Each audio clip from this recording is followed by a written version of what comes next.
얘들아, 올해도 또 제주 4.3 사건이 일어난 날이 찾아왔네. 아니나 다를까 온 나라가 추모 물결이야. 추모해야지. 아무렴 무고한 민간인이 그렇게 많이 죽었는데 당연히 추모해야지. 저 역시 당시 사망한 무고한 민간인들의 안타까운 죽음을 추모합니다. 추모 묵념. 하지만 늘 그렇듯 내 영상은 우리가 거대한 추모 열기에만 집중하느라 혹시 놓치고 있는 점은 없는지, 당시 제주 4.3 사건의 진짜 본질은 무엇인지 생각해보는 시간. 지금부터자 출발!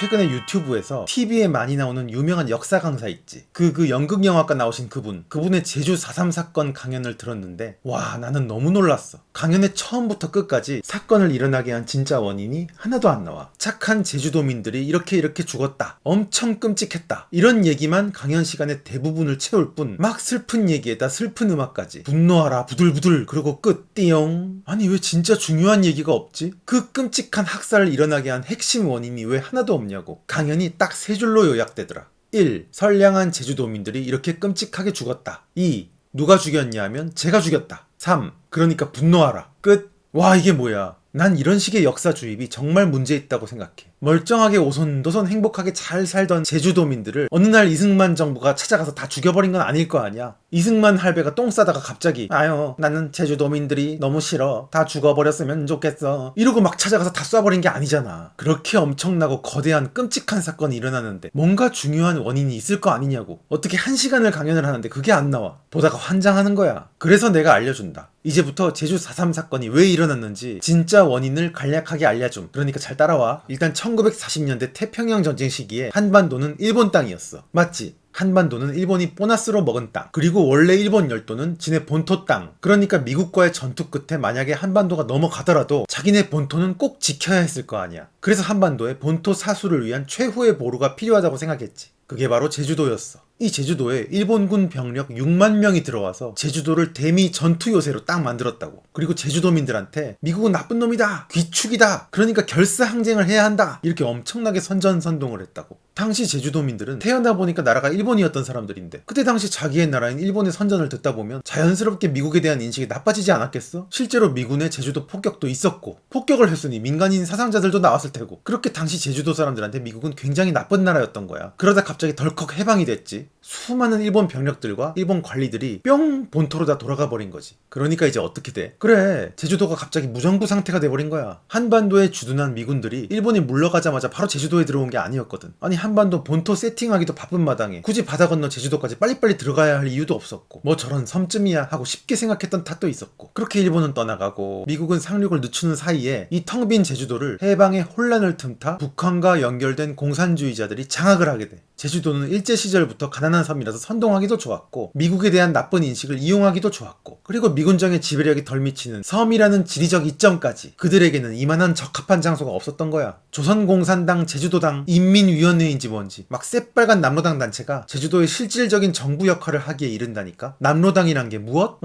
북한 김일성 공산당의 남조선 지부. 이 사람들의 목표는 무엇?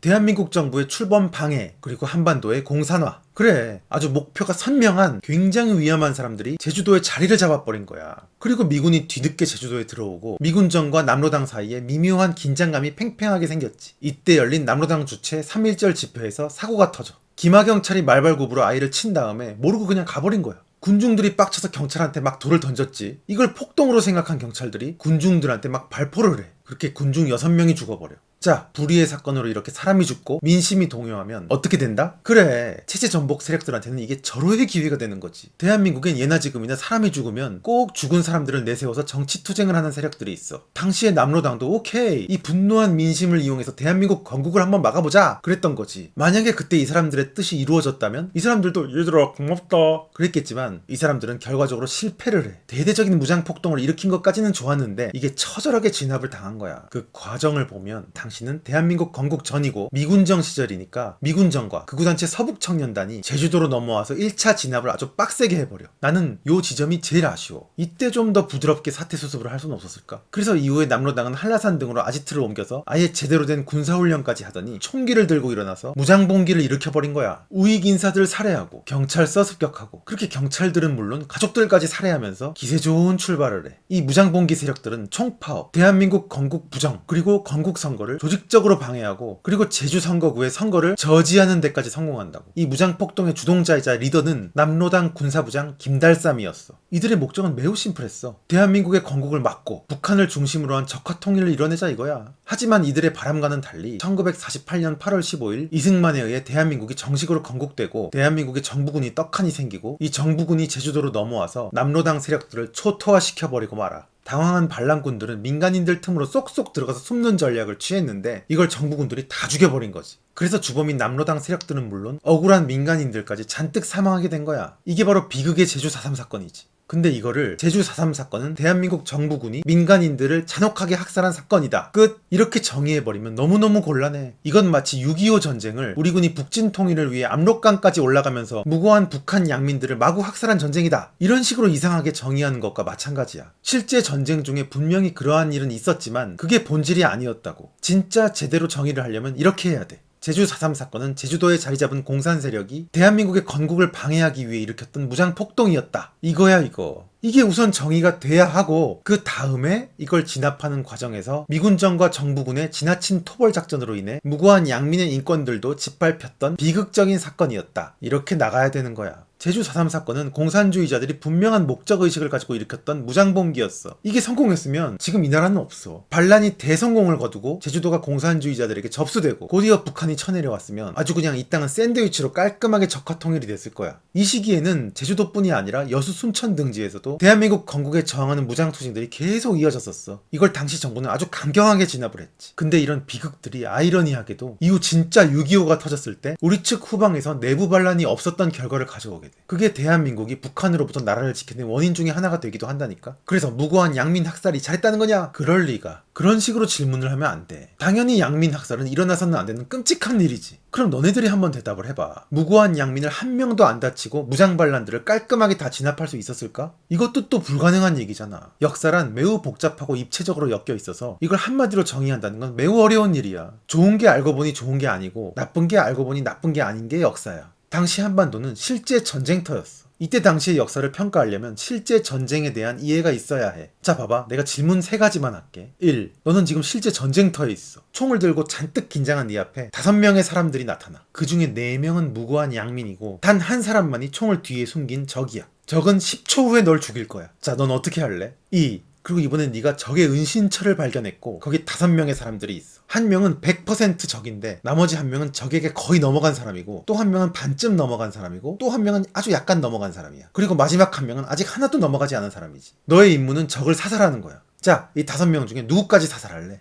3. 이번에는 네가 은신해 있는데 지나가던 꼬마 아이가 너를 발견했어. 이 아이는 당연히 아무것도 모르는 무고한 아이야. 하지만 부모와 그 주변인들이 다 적이야. 이 아이를 그냥 보내면 엄마 아빠한테 가서 네 얘기를 할 확률이 굉장히 높아. 자, 넌 이 아이를 그냥 보내줄 수 있어? 실제 전쟁이란 건 이런 식이야. 적의 가족들은 적인가? 적을 치료하는 동네 의사 선생님은 적인가? 지금 저 앞에 나타난 우리 군복을 입은 사람은 진짜로 우리 편일까? 적이 네 눈앞에 나타나는데 얼굴을 보니까 어렸을 때 네 친구면 죽일 수 있나? 이런 질문에 생각할 시간조차 없이 빨리빨리 대답해야 하는 게 실제 전쟁이라고. 당장 쟤를 죽이지 않으면 내가 죽는 게 실제 전쟁이야. 적인지 양민인지 검증하고 판단할 시간? 그런 게 쥐뿔 어디 있어? 실제 전쟁은 스타크래프트처럼 피아가 색깔로 딱딱 구별돼 있지 않아. 다시 물어볼게. 당시에 무고한 양민을 한 명도 다치지 않게 하고 진짜 나쁜 놈들을 깔끔하게 진압할 수 있었을까? 이승만과 당시 미군정은 무서운 해충이 창궐해서 다 죽어가는 논에다가 농약을 친 농부랑 비슷해. 그 농약 덕에 해충이 죽고 벼가 잘 자랐지만 그만큼 무고한 착한 곤충들도 농약으로 인해서 많이 죽었던 거야. 지금 우리는 그 무럭무럭 자란 쌀을 수확해서 밥을 먹고 생명을 얻고 풍요를 누리고 있어. 근데 지금 와서 생각해보니까 그때 죽었던 착한 곤충들이 너무너무 불쌍한 거야. 그래서 너 왜 착한 곤충들까지 죽였냐고. 책임지라고. 네 가족이 죽었어 보라고. 그렇게 과거에 농약을 뿌렸던 농부들을 책망하고 있어. 이건 좀 너무한 거 아니야?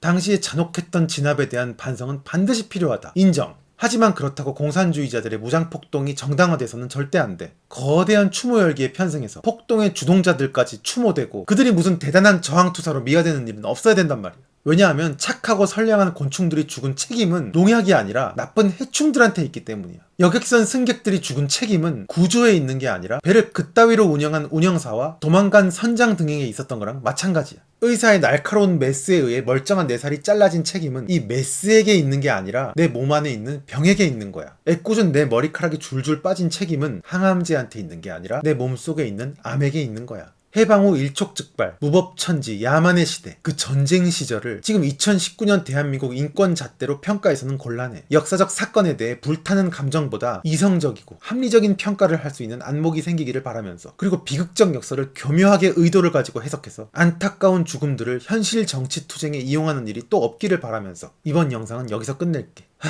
힘들다.